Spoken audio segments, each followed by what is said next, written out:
¿Qué tal amigos televidentes de FETV, el canal de la Misericordia? Hoy pues estamos en un programa especial justamente por el aniversario de la desaparición física de pues el querido, reconocido en todo Panamá, reverendo padre Héctor Jesús Gallego, y pues para ello contamos con la grata presencia de su hermana, bueno, una de sus hermanas, Edilma Gallego. Bienvenida, Edilma. Gracias por invitarme. Y gracias también por tener en cuenta a Héctor y no dejar perder su memoria. Sí, así es importante mantener esa memoria histórica. Héctor Gallego es parte de la historia de Panamá, de nuestra iglesia también, por supuesto, y que marcó un hito en la historia de nuestro país. Así es. Y vamos a conocer un poquito desde otra perspectiva esta historia dolorosa, pero también de luz. Y sobre todo, empezando un poco por la historia familiar de la familia Gallego. ¿Cuántos hermanos eran ustedes? Y ¿usted qué número, dentro de ese número de hermanos, dónde se ubica? Y el padre Gallego también, ¿dónde está ubicado en esa cantidad de hermanos? Coméntenos un poquito esa historia familiar. Bueno, mi historia familiar, la historia familiar de Héctor viene a ser una familia humilde, campesina. De Medellín. De Salgar, Antioquia, sí. Antioquia, sí. La capital. El departamento de Antioquia. Exacto. Pero Salgar está a 4 horas de la capital. De Medellín. Sí. Mi papá tenía una finca cafetera, eran 100 hectáreas de café, una tierra muy, muy bendecida. Éramos 11 hermanos, Héctor fue el primero, el mayor. ¿Usted es la menor? La menor. Sí, yo fui la limpiapiedras, como dicen allá. Acá en Panamá decimos así como la surrapita del café. Exacto, así, ¿no? ya lo último que quedaba así. Así que… La ñapita. Bueno, la ñapita. Y él el mayor. Él era el mayor de 11 hermanos. Inicialmente se vivía en el campo, nosotros vivíamos en el campo. Héctor y los mayores tenían que trasladarse como a 30 minutos caminando para ir a la escuela más cercana, que era la escuela de la Siberia. Cuando Héctor termina la primaria, quería seguir estudiando, pero mi papá era un hombre muy conservador y muy achapado a la antigua. O sea, él decía que los hombres no necesitaban sino aprender a leer y a sumar y que con eso era suficiente. Él decía, lo que necesitamos es firmar los cheques y sumar para saber cuánta plata hay. Esa era la… Y bueno, yo no estudié y aquí estoy. Entonces, mi papá fue muy afortunado porque tenía la ayuda de muchos hombres. Mi mamá no tuvo sino 2 hijas mujeres y el resto eran hombres, hombres trabajadores y luchadores, ¿no? Entonces, los mayores les tocó más duro porque tenían que ayudarles en los quehaceres y levantar la finca de 100 hectáreas, imagínense, de café. Yo siempre, bueno, ya cuando yo nací, ya la finca estaba hecha, pero tienen que haber trabajado muy duro para haber levantado esa monstruosidad de cafetales, porque eran muchos cafetales. Y como Héctor quiso seguir estudiando, los muchachos mayores le dijeron a mi papá decía que él necesitaba era peones en el campo. Entonces los muchachos le dijeron que ellos le ayudaban con tal de que mandara a Héctor a estudiar. Porque mi mamá puso a mi papá como en jaque, como se dice, le dijo, bueno, o le da estudio a Héctor y lo manda para el seminario, o yo voy y le pido ayuda al padre de San Gregorio. San Gregorio era el corregimiento más cercano. Que teníamos, donde mi mamá iba a misa cada 8 días. Entonces mi papá dijo, un hijo de Horacio Gallego no va a pedir limosna. Y ya con esa, mi mamá siempre, la mujer siempre termina doblegando al hombre, ¿verdad? Y entonces mi papá accedió y Héctor fue al seminario. En esa época yo creo que yo ni había nacido. Yo ni había nacido yo. En la época de la violencia, que estuvo la violencia fuerte entre liberales y conservadores, mi papá decide llevarse a la familia para Medellín, para salvaguardarla, ¿no? de la violencia que hubo tan fuerte en Salgar, sobre todo Salgar era un lugar muy violento, donde las fuerzas liberales y conservadoras se combatían sin piedad. Entonces, siempre la violencia política. sí, era una violencia siempre... política, porque acuérdese que a Jorge Eliezer Gaitán lo matan en el 48, entonces estaba muy cercano todavía esto de esta herida y esta revolución, mucha convulsión. Entonces, mi papá se llevó la familia para Medellín un tiempo, y bueno, Héctor en el seminario, los muchachos se pusieron, ya los mayores se pusieron a trabajar en fábricas, sobre todo los dos mayores se pusieron a trabajar en una fábrica, Fabricato, una fábrica textil, y allí se organizaron y se casaron, y ya mi mamá regresa cuando ya estaba más tranquilo todo. Mi papá vuelve y lleva a mi mamá a la finca, a Salgar, y se la lleva para allá de nuevo, y allí me quedé yo como yo nací en 1959, en pleno apogeo de la violencia. Yo nací en Medellín, en la época que mi mamá se quedó. Y ya cuando yo regreso, ya me quedo ahí en la finca como hasta los 5 años. De ahí lo que yo recuerdo de Héctor es las vacaciones. Él siempre iba en temporada de vacaciones, iba con sus compañeros de seminario, era muy alegre. Padre Gallego estudia en el seminario, ¿en qué? En Jericó. En Jericó.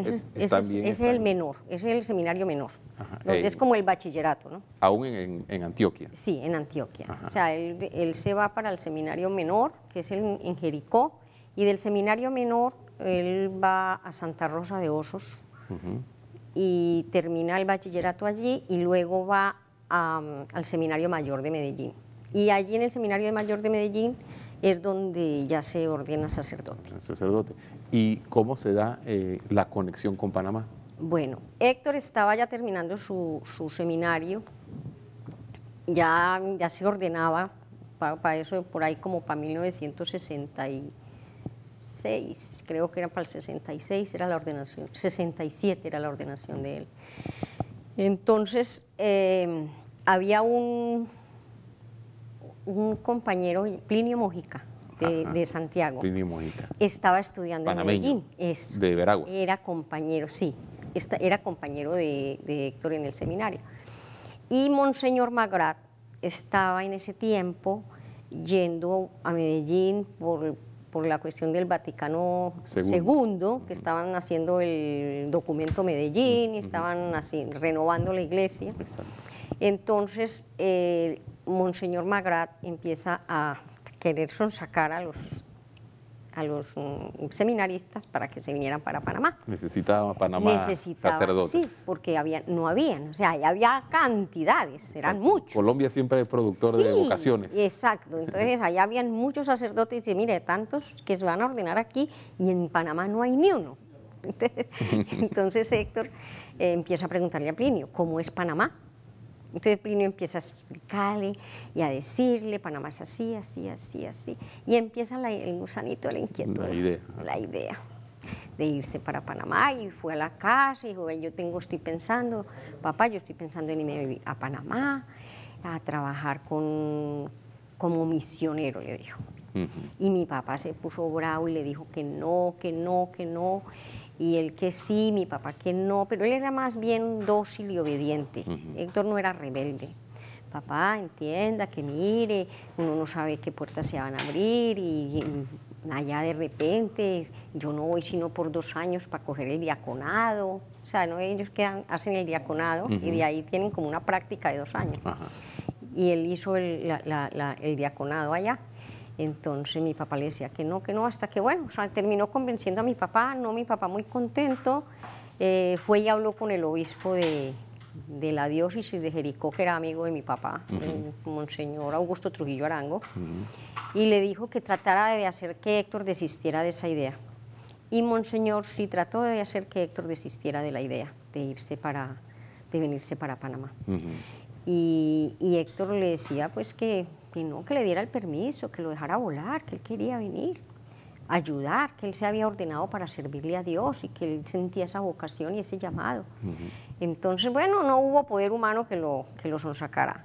A tal punto que Monseñor Augusto Trujillo Arango era el que tenía que ordenar a Héctor y no lo quiso ordenar.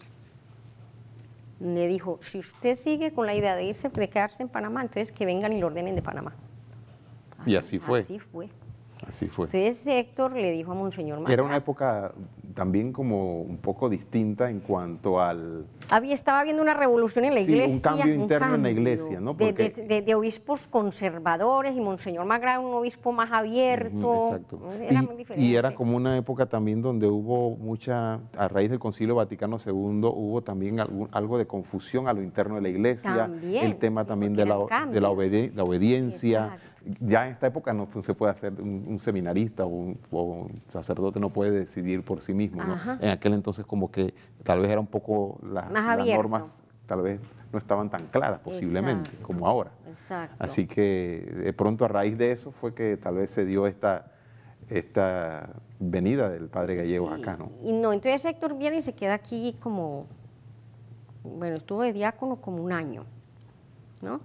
Y ya de ahí regresó a Colombia y lo ordenó Monseñor Magrar. Fue a ordenarlo Monseñor Magrar, que yo me asustaba porque ese Monseñor era altísimo. Altísimo. Tenía que agacharse así por la puerta del club donde le celebraron la ordenación a Héctor. Eran unas puertas altas y él se tenía que agachar y a mí me impresionaba la altura de ese señor. En aquella época... ¿Usted fue a visitarlos allá? ¿Fue a conocer? ¿Los conocieron ustedes en Colombia o no? No, él fue a la ordenación y ahí lo conocimos en la ordenación. Porque en la ordenación de Héctor hicimos mi hermanito y yo la primera comunión. O sea, mi papá logró ese evento. ¿En qué pueblo? No, eso fue en Medellín. La ordenación fue en Bello, en Medellín, en el área metropolitana. Ya de ahí Héctor se queda con nosotros un poquito de tiempo, como un mes. Yo creo que menos del mes. Y ya se viene para Panamá. Y ya nosotros perdimos, no sabíamos nada de él, o sea, él escribía, llegaban unas cartas esporádicamente, no muy seguidas, llegaban cartas donde él nos incitaba a que estudiáramos, que fuéramos obedientes, que cómo nos estábamos portando, mi mamá y mi papá le hacían las quejas por escrito, este muchacho se está poniendo muy rebelde, esta muchacha no quiere estudiar, y entonces él le envolvía las cartas y nos regañaba a cada uno, que teníamos que estudiar, que teníamos que salir adelante, y bueno, me dijeron que estás flojita, hágame el favor y se pone las pilas que yo voy a ir pronto. O sea, siempre él no perdió ese vínculo. Estaba pendiente de la familia. Es más, mi hermana contaba que ella...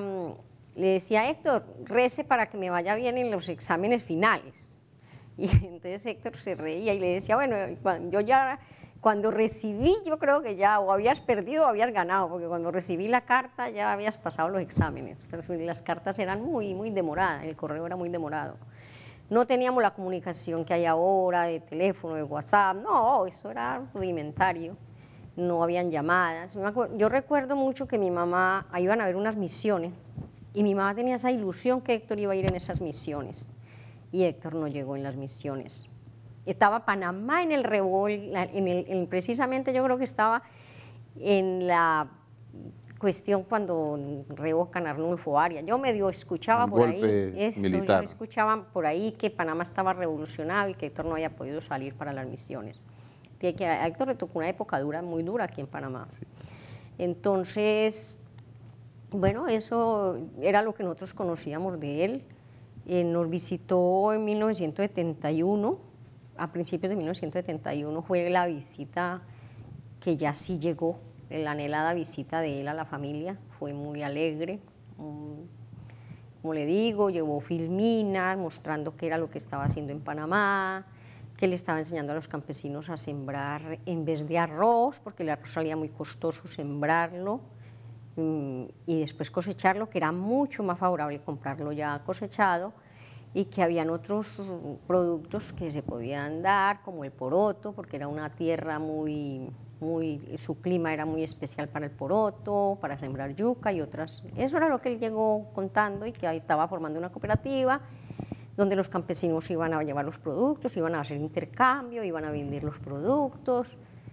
pero yo creo que él en cierta forma nos ocultó a la familia los problemas que tenía como para no preocuparlos. Sí, es decir, de pronto estaba mostrando Las el cosas trabajo, bonitas, las sí, sí, obras, lo positivo, lo bonito que estaba haciendo. Y estaba tan emocionado que cuando él llegó la primera noche, cuando llegamos del aeropuerto, yo recuerdo que lo primero fue poner las filminas para decirle, mire todo lo que estoy haciendo allá.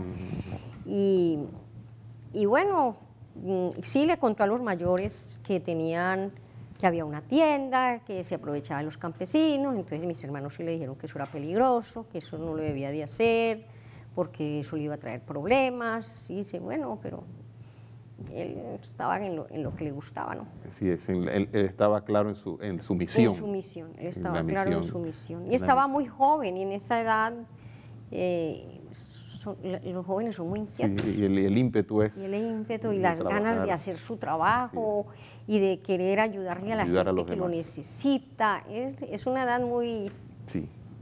muy La juventud significativa, esa tiene juventud. su aspecto hermoso de ese ímpetu, de esa fuerza, de esas ganas de trabajar, ganas de Exacto. vivir, de hacer, de Ajá. ayudar, pero a la vez también, a veces falta la experiencia también, un poco también de la cautela, digamos, en cierta manera, que da la Sí, experiencia sí, de sí, los sí. años. Ajá. Pero es hermosa la historia de Héctor Gallegos. Dilma, ¿qué le parece si vamos a hacer una pausa? Porque vamos a seguir compartiendo con los televidentes un poco de la historia del padre Héctor Gallegos desde otra perspectiva, desde la familia, y conocer un poquito más sobre este héroe nacional, héroe de Panamá.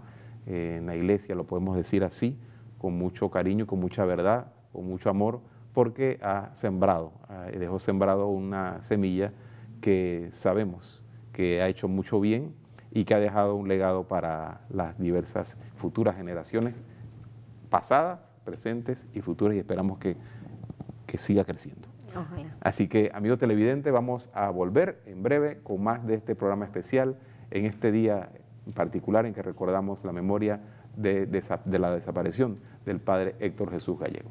Ya volvemos.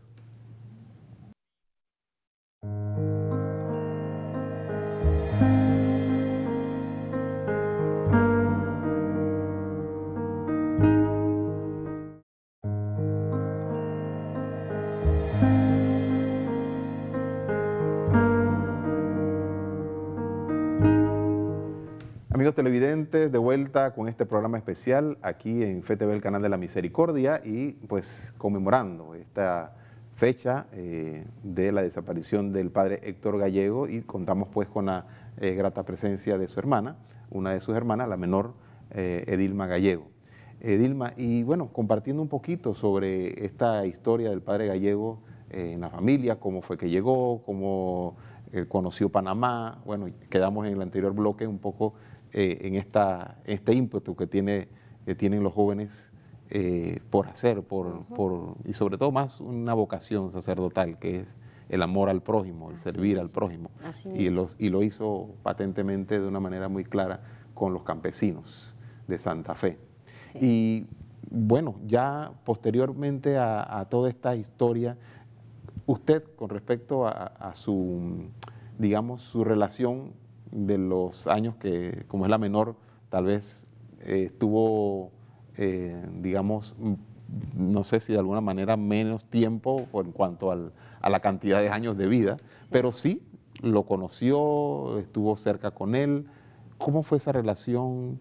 ¿Qué se comentaba de la familia sobre él, sobre su vocación, sobre su trabajo, y usted, su percepción particular como hermana menor? Bueno, yo como niña, yo esperaba las vacaciones ansiosa, porque esas vacaciones había fiesta, había comedera, y habían globos, y había felicidad, mucha felicidad. Como le digo, era una finca cafetera, habían bastantes recolectores de café que se radicaban en la finca, había una elda, la llamaban la elda, donde dormían hasta 25, 30, 35 trabajadores. Se trasladaban de otros pueblos para allá, y yo recuerdo que cuando Héctor llegaba, eso era una felicidad, y no había diferencia entre los trabajadores y los hermanos, o sea, eran una hermandad tremenda. Y él era muy, muy bromista, le gustaba la broma, le gustaba hacer broma y hacer bulla. Cuando llegaba, decían los vecinos, llegó la alegría y la lindaja. La finca se llamaba La Lindaja. Yo creo que ese nombre de La Lindaja es porque es mucha laja de piedra, o sea, es como muy pedregosa.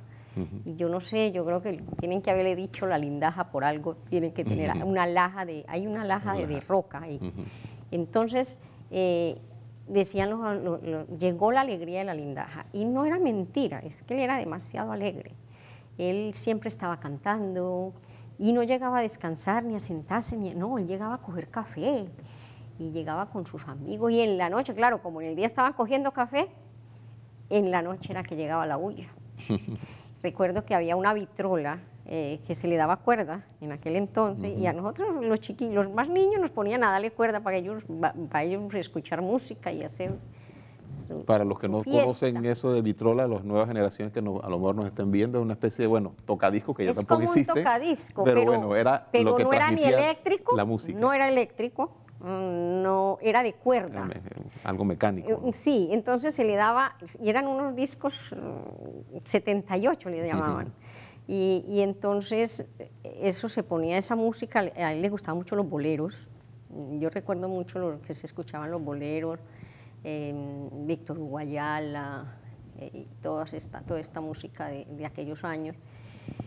Y a nosotros, pues bueno, entonces a nosotros nos ponían a darle manivela a la vitrola para escucharlo. Y después cuando estaba terminando la cuerda, empezaba como a gangosear corre, corre, y nosotros volver otra vez a darle la manivela a la vitrola.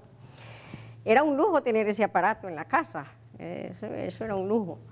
Y en las noches se elevaban globos y armaba grupos de vamos a hacer bulla.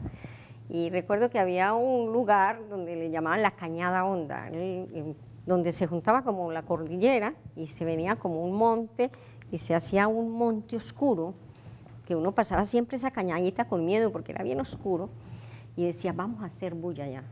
Y entonces los ponían grupos, ustedes dicen la A, ustedes dicen la E, y a cada uno le daban una vocal. Y todo la vamos a decir al mismo tiempo. Y él lo llamaba el grito para ahuyentar al diablo, o algo así. Él tenía algo así.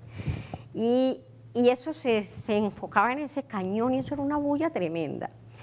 Le gustaban las bromas. Recuerdo una broma que yo no sé qué fue lo que él hizo. El caso fue que los puso a todos en un solo pie. Y yo solo sé que él empujó el primero y todos se fueron y él muerto de la risa. Era bien bromista, muy alegre. Muy alegre. Y un espíritu hay una broma que nos alegría. hizo, que eso nunca se me olvida. Se casaba uno de mis hermanos y se casaba en San Gregorio. Y nos fuimos para las vísperas. Él celebraba las vísperas el día antes del matrimonio. Y cuando los novios estaban invitados a comer en una hacienda. Y para pasar a esa hacienda había que pasar por el cementerio. Héctor se viene adelante como a las 9 de la noche y se mete al cementerio y sale con un disfrazado de muerto y con un plato de alcohol prendido y salió un ánima del cementerio, de entre las tumbas. Y era Héctor. Y cuando precisamente sale de entre las tumbas, cuando íbamos pasando la recua de gente. Yo solo me acuerdo que a mí me jalaban, porque yo era la más chiquita, yo tenía como 6 años. Y, sí, uno más o menos 5 o 6 años. Y a mí me rasparon todos los pies, a la novia se le descompuso el pie para el otro día casarse. Dios mío. El caso es que cuando llegamos al pueblo, a San Gregorio, la gente, Héctor, usted no sabe lo que pasó, y él muerto de la risa. Dice, oh, pero qué gente más miedosa, téngale miedo a los vivos, a los muertos no se les tiene miedo. O sea, era así, esa era la forma de ser de él. Hermoso, ¿no? Y se tenían los lentes, él se carcajeaba y como que se le iban a caer y se tenían los lentes. Eso es lo que yo recuerdo, mucha alegría. Bonitos recuerdos, ¿no? Mucha alegría. De la familia. Era muy alegre. Y bueno, y en medio de esos recuerdos familiares hermosos y bueno, lógicamente, pues esta parte difícil ya, pues cuando se da toda esta situación acá en Panamá, ¿cómo la familia vive esto? Sabemos que fue duro, es algo difícil, pero es algo real que sucedió y que es bueno también un poco saberlo, que, digamos, ¿cómo pudieron ustedes, la familia, cómo asumió esta realidad, este golpe tan difícil de la desaparición del padre Héctor. Y en el caso de usted, ¿cómo usted llegó acá, a Panamá? ¿Cómo fue ese proceso? Y usted vive aquí en Panamá. Sí. Es interesante un poco ver también esa parte, cómo es, y por qué está aquí, cómo llegó aquí, cómo se dieron las cosas, y también su proceso, porque sabemos que usted ha vivido un proceso. No es fácil ver que un hermano le maten a su hermano, todo lo que sucede alrededor, el dolor de la familia. Poder procesar esto, poder encontrar una luz, un porqué. Coméntenos algo sobre eso. Bueno, ya les conté la parte bonita de las visitas. La última visita de Héctor fue en 1971, para enero más o menos. Héctor fue una persona que no permaneció mucho tampoco en la casa, sino que, si yo me acuerdo, mi papá se iba para la finca los lunes y regresaba los viernes, y Héctor hacía eso. Permaneció en esas vacaciones, permaneció más tiempo en la finca con los hermanos y con mi papá, que inclusive en la misma casa. Pero los viernes y los sábados sí sacó como una semanita para tomar fotos con la familia, nos dedicó bastante tiempo. Lo último que yo recuerdo de él es que él salió, se despidió, mi mamá estaba en la cocina y mi mamá le dijo, mi mamá era una mujer de poco llorar, era más bien fuerte. Y le dice, Héctor fue a despedirse y mi mamá le volteó la espalda. Estaba en la cocina, así para la parte de la estufa. No estoy hablando de una estufa eléctrica, no, un fogón de leña. Mi mamá le volteó la cara, así volteó, porque para que él no se diera cuenta que ella estaba llorando. Y le dijo, Nina, no llore, no se ponga así, que yo vengo para julio, o sea, estamos hablando que él se despidió como ya terminando enero, ¿no? Yo para julio, a más tardar en diciembre de ese año, del 71. 71. Yo trato de venirme en julio, y si no, en menos de un año yo ya estoy aquí ayudándole a educar a los muchachos, porque él tenía muy claro que él había hecho un compromiso con el papá. Bueno, yo sí le voy a dar estudio a usted, pero usted, cuando ya usted salga adelante, usted me va a ayudar con los más chiquitos. ¿Ya? Héctor ya estaba claro en eso. Entonces, yo voy a venir a ayudarle a educar a los muchachos. Y mi mamá le dijo, no, Héctor, yo sé que yo no te voy a volver a ver. A mí nunca, eso a mí jamás se me olvida, porque yo estaba ahí. Y Héctor salió de la casa y así de su camisa, tenía una camisa gris. Yo vi que le caían gotas de lágrimas porque se volvían manchas oscuras en su camisa gris.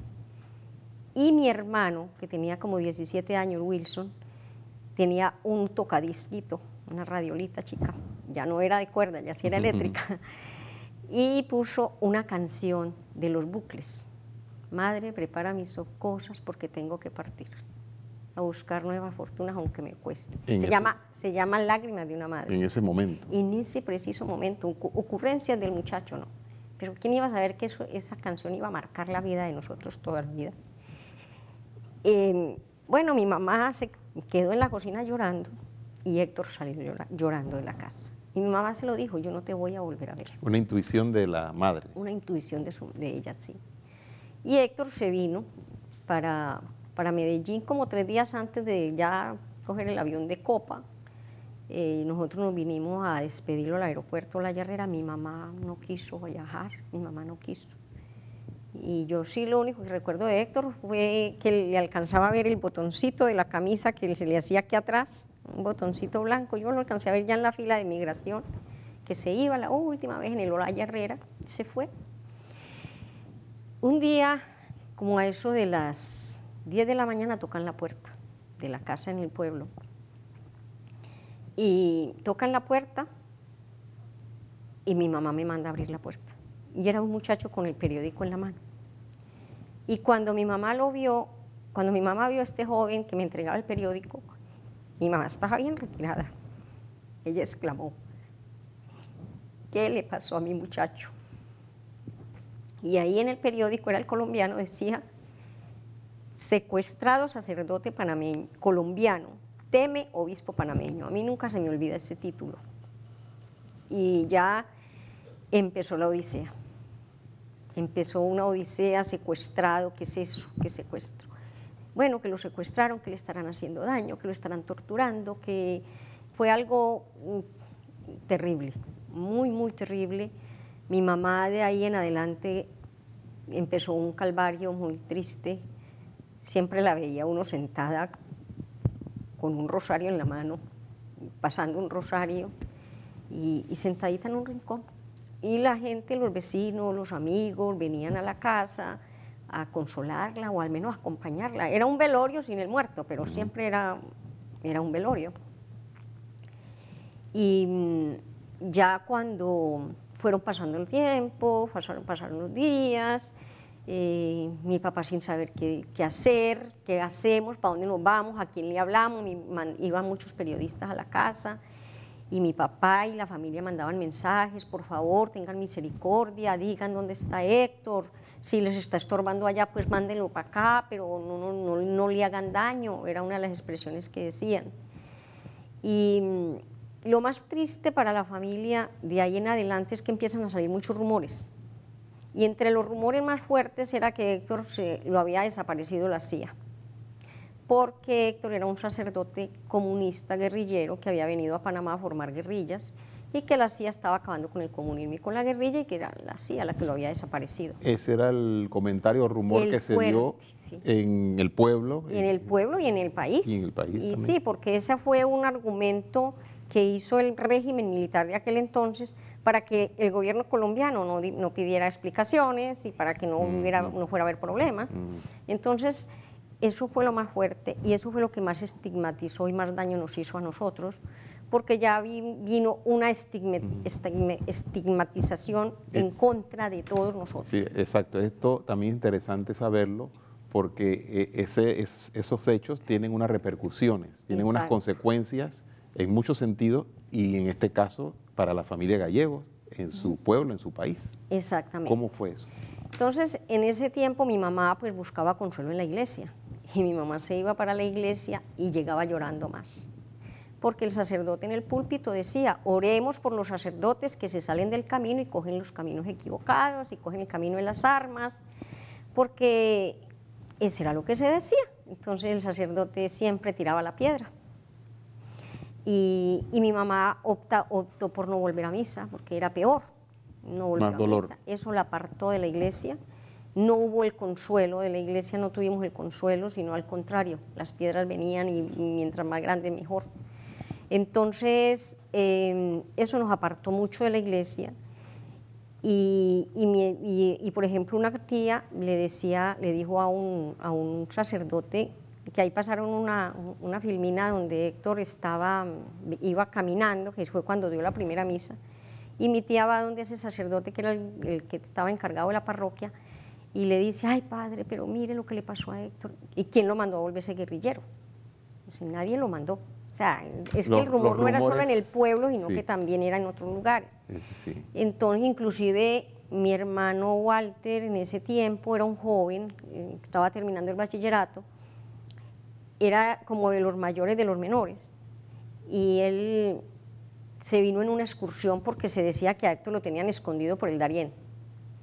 Entonces, él como que hizo un pacto con unos jóvenes de aquí de Panamá, que él se iba por la selva del Darién y los estudiantes venían y se encontraban por el Darién. O sea, que se iban a hacer ese recorrido buscando a Héctor. ¿Lo lograron hacer? Imagínese que, usted sabe, si se van para la selva, lo normal era llevar un machete y llevar una escopetita de un tiro para cazar y matar, para comerse un animal. Y algo tan peligroso, ¿no? Sí, sí, la selva. Ay, mi hermano terminó en la cárcel, y lo tildaron de guerrillero, un muchacho jovencito. Y bueno, y el problema, eso también fue tremendo para mi papá, porque mire, este muchacho en lo que está. Mi papá, yo siento que empezó a sentir que Héctor, como que lo de Héctor había acabado con todo, porque él decía: Héctor se fue y acabó con todos nosotros. O sea, él tomó la decisión y acabó, o sea, no solamente acabó con él, sino que acabó con todos nosotros. Es decir, que tal vez estos rumores, estos falsos rumores y todo esto que en su momento el régimen, en aquel entonces de Panamá, que difundió que era comunista o guerrillero, también afectó a la misma familia en el Claro. sentido de que tal vez muchos quedaron con las dudas. No había duda porque mi papá y mi mamá vinieron al año del aniversario de Héctor, vinieron acá a Panamá. Entonces no había duda porque ellos sí conocieron qué era lo que Héctor estaba haciendo. Ellos sí vinieron y estuvieron acá y escucharon de boca de los campesinos lo que él hacía. La realidad. La realidad. Pero sí hubo como una especie de división en el sentido de que mi papá sentía cierto dolor en su dolor, y lo culpaba de eso y hubo como una especie de resquebrantamiento familiar. Entonces, es más, las consecuencias fueron mucho más allá. Un hermano mío, él estaba en la finca ya casado, tenía 3 niños, 2 niñas y un niño, recién casadito, tenía 27 años. Y fue a vender un café. Los campesinos salen siempre los domingos a vender su cafecito y a llevar la comida y eso. Y hubo un problema en el lugar donde él estaba y empezaron a ofender a Héctor, que Héctor era un guerrillero, aquí está el hermano del guerrillero, y empezaron a ofender. Y Guillermo pues se puso bravo y hubo una peleita entre ellos, y cuando ya Guillermo se iba para la finca, ya en las tardes, lo esperaron en el camino y le dieron 17 puñaladas, murió desangrado. Lo encontraron al día siguiente desangrado. Luego otro hermano, viendo esa situación de la familia, el uno tira para acá y el otro tira para allá, este defiende, este ataca. Entonces mi hermano, uno de ellos de 24 años, dijo: yo no quiero estar ni aquí ni estar allá, yo quiero irme lejos, y se fue de la familia, de la casa. Y cuando venía para el cabo de año, o sea, para el aniversario de Guillermo, que fue el 27, Guillermo muere el 27 de marzo del 73, y Arnold muere el 26 de marzo del 74, o sea, al año. Un año después. Un año después, porque viene y en el camino tiene un accidente, se va el carro a un abismo, cae a un río muy caudaloso y nunca más encontraron sus restos. Ese es otro desaparecido de la familia. Es decir, que la familia pues se ha quedado marcado, ¿no?, fuertemente, lógicamente, pues estas situaciones tan lamentables, tan dolorosas. Y en medio de esto, Edilma Gallego, que está aquí presente en Panamá, también de estos sufrimientos, este dolor en la familia, hay más adelante se ve una luz de esperanza, una luz en el fondo del camino. Pero, ¿qué le parece, Edilma, si hacemos una pausa? ¿Cómo no? Y vamos a regresar, porque Dios, en medio del sufrimiento, del dolor, el mismo Hijo de Dios nos enseñó que Dios está acostumbrado a sacar de la muerte la vida. Amén. Así que vamos a ver eso. ¿Qué le parece, Dilma, amigos televidentes? Esta interesante historia de dolor, pero también de bendición en medio del sufrimiento. Así que vamos a continuar, amigos televidentes de FETV, el canal de la Misericordia, con este especial de este aniversario de pues la desaparición física del padre Héctor Jesús Gallegos, héroe colombiano, héroe panameño, también es nuestro. Gracias. Así que continuamos con más de este programa especial. Adelante.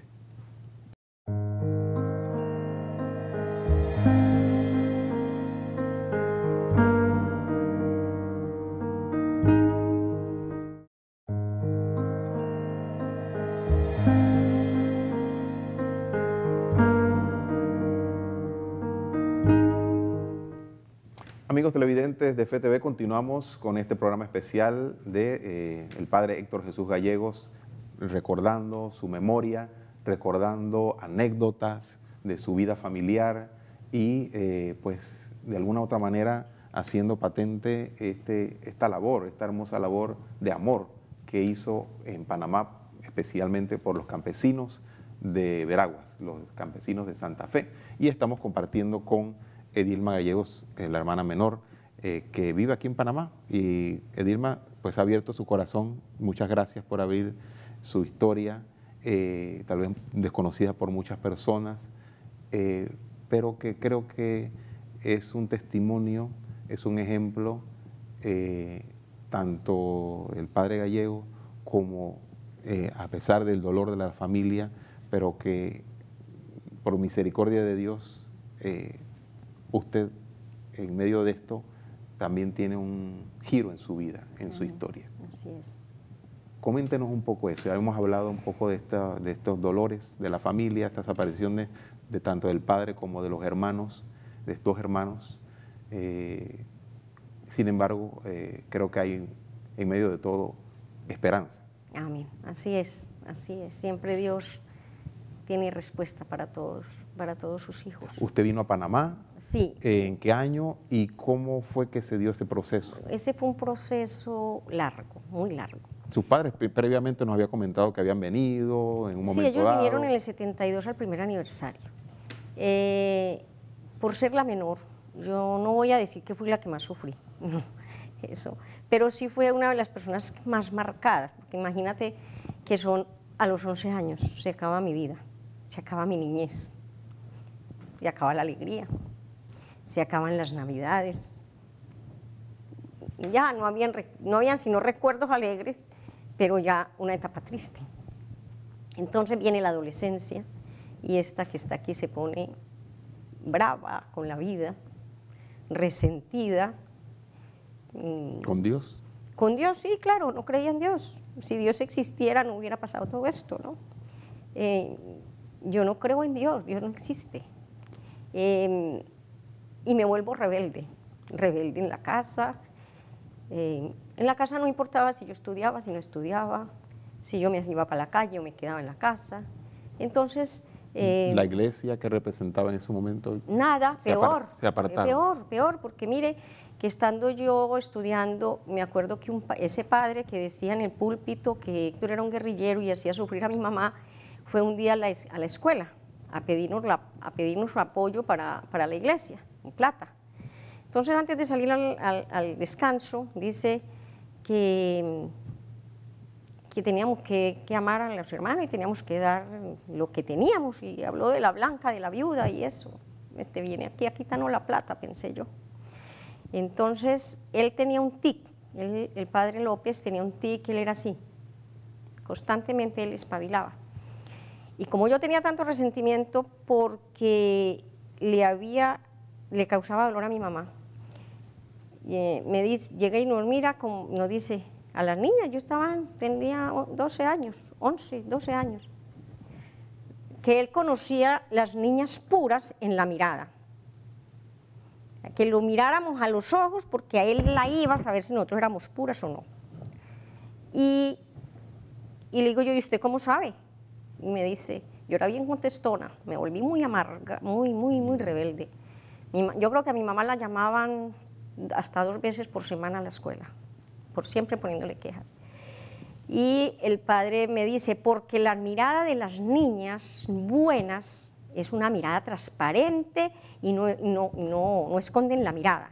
Y le dije yo, ay padre, entonces usted es muy malo, porque usted no esconde, usted no se queda mirando fijamente, ahora está así. O sea, esa es una forma como de yo desquitarme. Un resentimiento, sí. Como yo desquitarme. Y me mandaron para la casa, me echaron de la escuela. Mi mamá vaya otra vez a subir escala, porque eran bastantes escalas las que tenía que subir mi pobre vieja. Y me volví muy rebelde, muy rebelde. La última vez lo voy a terminar, que no pude terminar mi primaria en el pueblo, porque una monja, hubo un problemita entre las niñas, ¿no? Una joven y yo tuvimos un altercadito normal de niñas. Y yo le dije algo que no le debía haber dicho a la muchachita, y como que le menté a la mamá, le dije algo de la mamá. Y la monja me dice, delante de todos los alumnos, me dice, ¿y usted qué habla de la mamá de Gloria? ¿Quién era su hermano? O sea, Héctor, ¿no? Y yo le dije, ¿y que usted conoce a mi hermano? ¿Usted conoció a mi hermano? ¿Usted conoció a Héctor? ¿Usted vivió con él bajo techo? Entonces me dice, y me dijo, y respetuoso, y me dio en la cara. Y cuando ella me dio en la cara, yo le quité su manto y se lo tiré por allá a una virgen, le quedó una virgen que había en el patio, ¡pum! Por allá le quedó clavado el manto. Y salí escalas abajo, y le dije a mi mamá, y me expulsaron de la escuela. Entonces, todas estas anécdotas que le estoy contando me hicieron cada día más rebelde. en la casa toda hora, esta muchacha acomodada de Lidia, y esta muchacha va a acabar conmigo, y eso era peor, o sea, aquí, allá, el estigmatismo, que si me conseguía un noviecito, esa no puede ser novio suyo porque esa es hermana del guerrillero, entonces ni siquiera eso podía hacer, ni amistades buenas podía tener. Entonces eso me volvió más rebelde. Muchas heridas. Muchas heridas, y más en esa edad, mucho más. Entonces, esto marcó mucho mi vida. En una ya me casé, creí que casándome pues yo salía de todos los problemas, me casé muy joven, 19 años, y fue peor porque me casé con un muchacho también muy inexperto, estábamos de 19 años los dos, y con una niña chiquita, después vino el otro niño, y fue más horrible porque era un par de inmaduros criando dos niños. Y cada uno con sus heridas. Y cada uno con sus heridas, pero las heridas mías como que eran más fuertes que las de él. Sí, también porque era huérfano, de verdad que los dos estábamos bien marcados por la vida. Entonces, la vida no fue la mejor, fue una entre peleas y entre problemas, y te dejo, y vas por mí, y vuelvo otra vez con él, y así me la pasaba. Pero un día hubo un problema muy grande, que ya sí era un problema para mí, era lo más difícil. Y yo me fui, me acuerdo que yo estaba en la finca, y me fui para una cañadita, o sea, donde pasaba el río, y me tiré de rodillas en esa... yo siempre me acuerdo de eso. Y le pregunté, dije yo, Dios, si tú existes, muéstrame que existes. Muéstrame que tú existes. O es que yo no tengo un papá aquí, no lo tengo en la tierra, ni lo tengo en el cielo. Yo estoy sola. Bueno, yo sé que yo grité en esa cañada porque para allá me fui fuera para que no me escucharan, para botar todo el dolor que yo tenía. Y me fui a vivir a la ciudad. Y estando en la ciudad, me invitaron a una iglesia carismática y me hablaron de una profeta, que venía una profeta. Y yo decía, ¿qué es una profeta?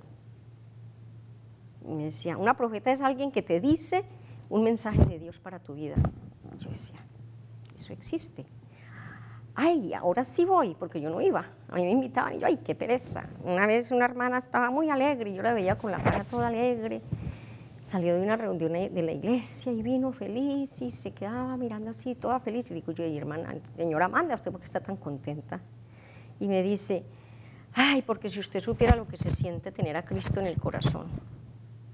Y yo, como era atea en ese tiempo, había acabado de llegar del clamor que había dado en esa montaña, pero no conocía del Señor todavía. Entonces le digo yo, me entré yo, ay, esta gente, si cuando no mientan a Dios, mientan al diablo, qué pereza. Esta gente no hablan sino de eso. ¿Quién sabe qué negocio bueno hizo y mete a Dios en todo? Qué pereza. Y me entré y la dejé hablando sola y me vine. Cuando me hablan de la profeta, yo dije, o sea que adivina la suerte. Y me dice, no es que adivine la suerte, sino que te da un mensaje de Dios para ti. Yo te pido que vamos, acompáñame, tú no pierdes nada con eso. Y yo fui. Me acuerdo que esa era una iglesia chiquita y había mucha gente, estaba lleno, estaba demasiada gente. Y era una mujer chiquita, muy linda. Me acuerdo que se le veía su santidad, una hermana muy hermosa, tenía un cabello largo. Y ella empezó a hablar y dijo que si nosotros supiéramos, y eso fue para los años, le estoy hablando del 97, eso fue en el 97. En Colombia. En Colombia, en Medellín. Que si nosotros supiéramos lo que iba a pasar en el 87, que si nosotros supiéramos lo que iba a pasar en Medellín, nosotros viviríamos arrodillados pidiéndole a Dios que detuviera el juicio que venía para la ciudad. Que los ríos iban a correr de sangre, que íbamos a pararnos encima de la sangre de los muertos. Y ella lloraba. Ella estaba tomada en el Espíritu Santo. Ella lloraba y decía, arrodíllese y clamen porque vienen juicios para Medellín. Todavía no estaba la guerra de Pablo Escobar. Todavía no. Estaba a punto de estallar. Todavía ni se escuchaba de eso. Se sabía que había plata y que había mafia y que había, pero se veía prosperidad y este consiguió carro y mire cómo tienen esto y aquello y es que le compró casa a la mamá y eso era lo único que uno veía, prosperidad. Y bueno, cuando dice ella, aquí hay una mujer tiene su corazón lacerado de odio, de rencor, que cree que su padre no la ama, que su madre no la ama, pero con todo Jesucristo te recogerá, porque Él te ama. Salga aquí adelante para orar por usted. Y yo sentí en ese momento que si yo no salía me iban a sacar del pelo. Yo sentí una electricidad y yo, Dios mío, yo sentí que yo tenía que salir. Ella hizo el llamado como 2 veces y yo me resistía, que no era yo, pero yo sabía que eso era para mí. Yo sentía que aquí en el corazón eso era para mí, porque todo lo que ella estaba diciendo, yo lo estaba sintiendo. Todo lo que yo viví, ella me lo estaba diciendo. Su corazón lacerado de odio, de rencor. Yo miraba, mírame a mí la arruga que tengo aquí, porque yo vivía así a toda hora. Ahí me quedó la marca del odio y del rencor. Y yo salgo y esa mujer llegó y empezó a orar por mí y me decía, Dios te ama, Dios sacará todo ese odio de tu corazón, Dios va a limpiar tu corazón. Bueno, y yo recuerdo que ese día yo salí como una pluma de ese lugar y entendí a la hermana que había dicho que tener a Cristo en su corazón era muy lindo, ¿no? Pero yo tenía esa incógnita de quién era Héctor. ¿Quién era Héctor? ¿Qué era Héctor? ¿Cómo pensaba Héctor? Porque ya empecé a estudiar la Biblia, empecé a ir a los grupos de oración y yo le preguntaba a la misma gente quién era Héctor. El mismo padre Wilfran me decía que bueno, posiblemente él se equivocó y cogió el camino equivocado, porque en ese tiempo pues estábamos en una situación difícil, muchos querían seguir a Camilo Torres, entonces había una confusión en mí que yo no entendía, ¿no? Y empiezo a preguntarle a Dios. Fueron años muy complicados en la iglesia, Sí, ¿no? Después del Concilio Vaticano II, exacto. y el mundo estaba también revuelto y la iglesia O sea, la también, misma iglesia pensaba confusión. que Héctor sí se había ido por ese camino. Había así que confusión. cuando yo en esos días, los días, llegan con el libro de María López Vigil y yo lo leo y se lo llevé a una monjita, a una hermanita. Y yo, mire, yo quiero que usted se lea este libro y me diga quién era mi hermano, porque yo lo cogí a la hora que lo abrí, yo no lo volví a cerrar hasta que no lo terminé. Yo creo que lo terminé como a las 12 de la noche y lo empecé en la mañana. Era un libro muy cómodo de leer, con letras muy grandes, pero muy apetitoso. Y entonces le lo di a ella, ahí es que empecé a ver la historia de Héctor con la Biblia en la mano, cómo le explicaba a los campesinos, cómo oraba antes de empezar un proyecto, cómo oraba después de que el proyecto ya estaba caminando, cómo ya cuando el proyecto había resultado, dándole gracias a Dios. Y empiezo yo a ver un Héctor diferente y distinto. Y yo, Dios mío, ¿pero por qué? Y él no es lo que dicen. Entonces ya se lo doy a otra para que otra me dé la opinión. Y esta me llamaba cada ratito y me decía, ay, Dilma, tú tienes un hermano santo, él era un santo. Ese hombre era un santo, porque solamente un santo da la vida por los hermanos, me decía. ¿Quién pudiera ir a Panamá a recoger esos campos? Están listos para la siega. ¿Quién pudiera ir a Panamá a regarlos? Pero yo nunca me imaginé que yo. ¿Ven? Me dice un día, yo no sé, Dilma, ¿qué pasa que estoy soñando tanto contigo? Me dice, prepárese. Y yo le digo, ¿cómo me voy a preparar? Y me dice, yo no sé, ore mucho, métase mucho en oración, ayune y ore, y yo le voy a ayudar. Vamos a meternos en ayuno y oración. Porque Dios, yo te estoy viendo a ti en medio de mucha gente, y tienes micrófonos en la mano, tienes cámaras alrededor, no sé qué es lo que Dios va a hacer con tu vida. Entonces yo, bueno, le digo, nos pusimos en ese proyecto de oración, pero yo nunca me imaginé, yo tranquila, en esos días en un ayuno de eso, fue que llegó una muchacha y me dice llorando que porque no había podido venir a Panamá, que la mamá se había llevado a la hermana y que a ella no la había querido traer, y yo, ay, usted sufre por eso, Panamá lo matan a uno y lo desaparecen, mejor que no te llevaron por allá.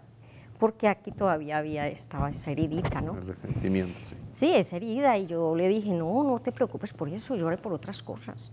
Pero ¿por qué no fue a Panamá? No, qué miedo ir por allá. Oiga, pero yo le estoy hablando como de 20 días antes de recibir el libro. ¿Ah, sí? En un ayuno. Yo le doy el libro a la hermana, fue después de que ella me dijo que me veía entre cámaras y me veía entre Yo no sé, pero yo cierro los ojos de Dilma y yo te veo a ti como que te están entrevistando, como que tú tienes micrófonos en la mano. Yo no sé, yo te veo con mucha gente. Yo no sé, Dios, y no solamente te veo, sino que he soñado contigo en eso. Yo no sé qué es lo que Dios tiene para usted. O sea, cuando yo le doy el libro a ella, lejos de yo imaginarme que yo se iba a venir a Panamá, yo le dije, ay, hermana, ¿quién va a poder ir a Panamá? Eso queda muy lejos y muy costoso, le dije. Cuando en esos días yo trabajaba, ya me había separado de mi esposo y yo estaba con mis dos niños, mis hijos adolescentes, y les estaba dando educación. Y estábamos en más o menos una situación apretadita. Y me enfermé de una mano, se me enfermó esta mano. Cuando me dice el doctor, bueno, te voy a mandar 20 días de incapacidad. Y yo, ay, no me diga eso. Yo no me puedo meter en incapacidad, yo necesito vivir, yo tengo que mantener a mis hijos. Me dice, bueno, o son 20 días o son 6 meses, porque si se te sigue inflamando el megacarpio, tenemos que operarte, y son 6 meses. Yo prefiero los 20 días. Me fui para la casa muy triste, y le dije a mi hermana, yo vivía con mi hermana, le conté, y me dice, bueno, Edilma, entonces hagamos una cosa, váyase para Salgar, para que cuide a la tía de Mario, que está enferma y no tiene quien la cuide. Y usted no tiene que hacer nada, simplemente estar con ella y yo me quedo con los muchachos, y lo que se le ha de pagar a otra persona se le paga a usted. Y así fue cuando yo voy para Salgar a cuidar a la señora enferma. Cuando yo llego allá, precisamente es cuando encuentran los restos de Héctor acá, que se dicen que eran los restos de Héctor.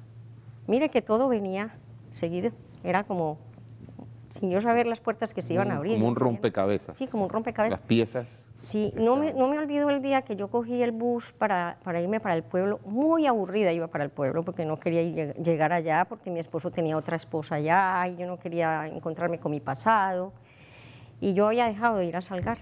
Entonces, llegué yo allá, cuando me senté en el bus, se subió uno de esos que venden cosas en los buses y dice, el que me diga que es semejante al grano de mostaza, le doy un regalo, mire usted. Y digo yo la fe, pero lo dije así, como y yo la fe. Y me dice, se lo ganó, y me dio un par de pendientes de aretitas de plata. Esos topitos los guardé yo como el símbolo de la fe. Yo los tuve un poco de tiempo. Bueno, me voy para el pueblo. Cuando llego al pueblo no quería salir de la casa, yo quería estar encerrada solamente. Yo sí voy a cuidar a Rosa, pero no voy a salir de la casa, no quiero ver a nadie. Ay, que empiecen a preguntar y a decir, ay, no. Pero un día, como a los 15 días de estar allá, le digo a la empleada, hazme el favor, Fanny, vas y me compras unas manzanitas para hacerle la papillita a Rosa. Y me dice ella, ay, pero estoy tan ocupada. Y yo dije, también es cierto, que boba la mía, voy a ir yo a comprarla, no te preocupes, yo voy y las compro. Voy, compro la manzana y me encuentro con un muchacho y hablamos. Ah, ¿se vino a vivir otra vez aquí? No, no, estoy aquí donde Rosa Antonia, vine a pasear. Bueno, hasta luego. Esa noche cae la llamada de Caracol Panamá en Salgar buscando a la familia Gallego. Ya no había familia Gallego en Salgar, la única que había de paso era yo, estaba paseando. Y la llamada cae en la casa más cercana de Rosa. Ellos al azar dice que ellos abrieron el directorio, buscaron Salgar y empezaron a marcar. Dice que era la 7ª llamada y que ya no iban a llamar más porque todo el mundo le dijo que no, que la familia Gallego no vivía allá, que tal cosa, que ya esa gente no estaba. Llamaron a la 7ª casa. Me dijo, después Hugo Famanía dijo, era la 7ª llamada. Entonces llaman y dice el muchacho, ah, no, pero dice la esposa, no, los gallegos se fueron de aquí de Salgar hace mucho tiempo, ya no están aquí. Y dice, ¿para qué necesita? No, que de Caracol Panamá están llamando así, así, así, que encontraron al hermano, al padre Héctor y que están buscando a la familia. No, no, no, pero la hermana de él está aquí donde Rosa. Y va por mí. Preciso. Si yo no salgo a comprar la manzana, él no me ve. No lo ve. Y no se da cuenta que yo Increíble. estoy ahí. Entonces cuando las cosas de Dios son así. Las cosas les parecen locura, pero cuando uno las ve espiritualmente, uno se da cuenta que Dios tiene un camino trazado. Tiene un plan. Exacto. Cuando, bueno, voy mire, no, pero la casualidad no solamente es, yo estaba sola con la señora porque la señora llegaba, limpiaba, hacía y se iba para su casa y yo me quedaba sola cuidando a la señora en la noche y yo no tenía cómo me voy a ir para recibir una llamada y cómo voy a dejar a la señora sola, no puedo, yo no puedo. Y en esas pasaba mi cuñada que trabajaba en Edatel, Edilma, ¿qué pasa? Y yo, es que mira que me está llamando el señor Julio, que me van a llamar de Caracol, Panamá, pero yo no puedo dejar a Rosa Antonia sola. Ah, no, yo me quedo con ella, vete. Hasta en eso, mire, cosas chiquititas que uno cree que son chicas. Y llego yo, bueno, llamo cuando me dice Hugo Famanía, es que se encontraron los restos de su hermano, se encontró a su hermano. Y yo me imaginé a Héctor vivo, yo me imaginé que lo habían encontrado viejito, por allá quién sabe cómo. Y yo, ¿cómo que lo encontraron? Me dicen, encontraron los restos. Bueno, y empezó con la historia, que una persona se había confesado y que la iglesia había estado al frente de las excavaciones. Y por ser usted la persona, la primicia, Caracol Panamá la va a traer. Y yo no voy a ir, díganle a mi hermana que mi hermana tiene el pasaporte, mi hermana no tiene problema, yo no puedo, yo estoy aquí. Y estaba incomunicada porque iban a ampliar la carretera y se había venido la montaña, no había paso. No, que para Caracol Panamá quiere que usted venga. Entonces, pero si yo no puedo, doy el teléfono de mi hermana y efectivamente al día siguiente me llama otra vez Hugo Famanía y me dice, Caracol Panamá quiere que usted venga, Edilma. Y nos puso en la línea, mi hermana en Medellín, a mí en Salgar y él aquí en Panamá. Y me dice, Caracol Panamá quiere que venga por ser usted la primicia. Entonces dice Nubia, no, ya la familia se puso de acuerdo que la que voy a viajar soy yo porque Edilma está incomunicada, no puede salir de allá, así que Edilma no puede ir. Y ya para mis hermanos ya Edilma estaba loca porque ya creía en Dios. Y esta ya habla mucho de Dios, esta se nos enloqueció. Las cosas de Dios son locura para el hombre, ¿no? Entonces ellos en cierta forma tampoco querían que yo viniera. Y le digo yo a mi hermana, dije yo no, pero dice, no, es que ya se le mandó el pasaje. Ya estaba comprado el pasaje. Para Edilma está porque Caracol Panamá quiere que venga. Si hay que sacarla en helicóptero, la sacamos en helicóptero. Mire usted las cosas.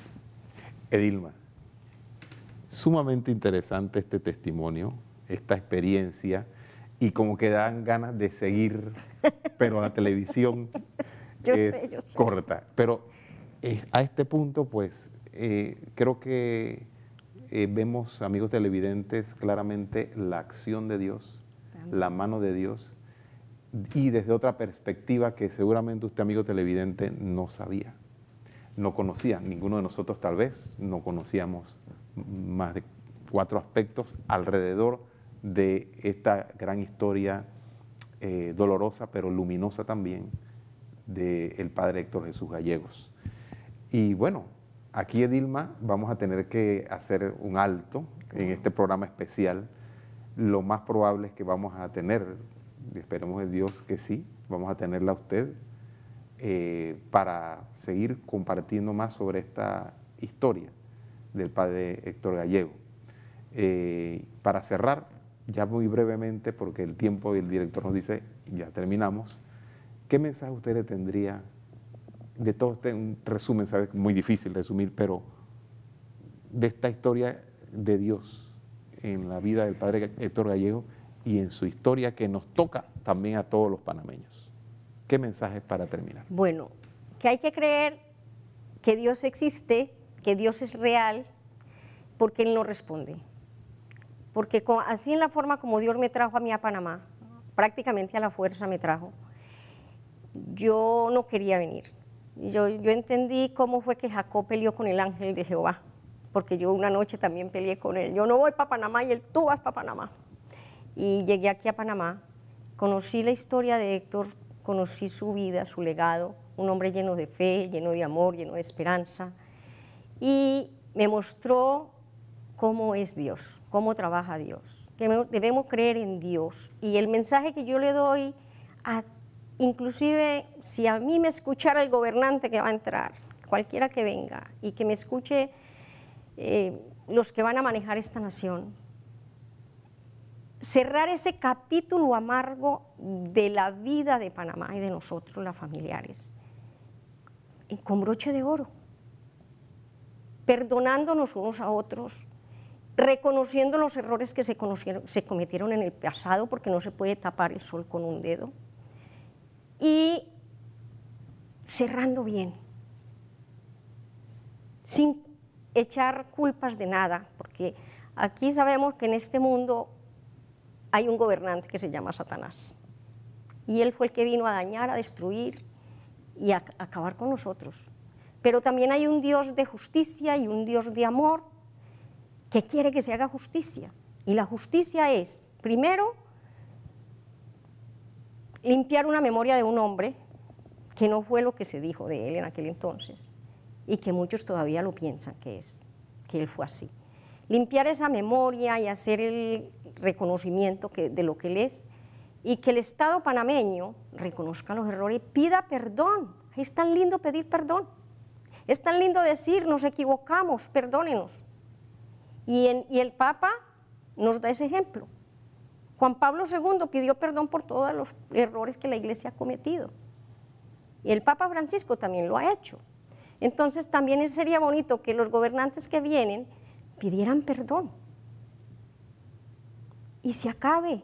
Esa palabra es tan hermosa, porque es que el perdón ya no lo concedió Dios, Jesucristo ya no lo concedió.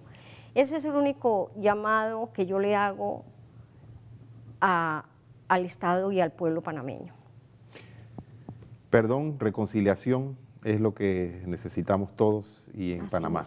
Así mismo. Y creer en ese Dios supremo que siempre nos responde. Todas las cosas, por difíciles que sean, Dios abre caminos y Él es el único.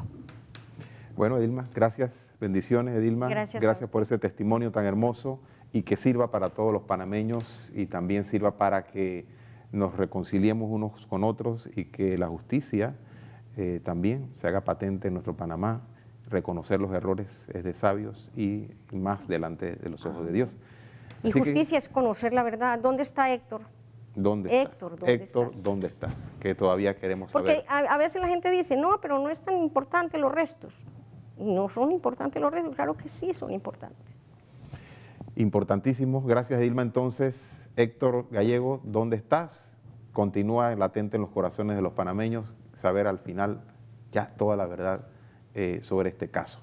Bendiciones, queridos hermanos. Sigamos orando por nuestro Panamá, por nuestra iglesia, y que también, pues, Héctor Gallegos también rece por nosotros allá, seguramente que está compartiendo la alegría del Señor. Gracias, Edilma, bendiciones, y amigos televidentes, nos despedimos de este programa especial.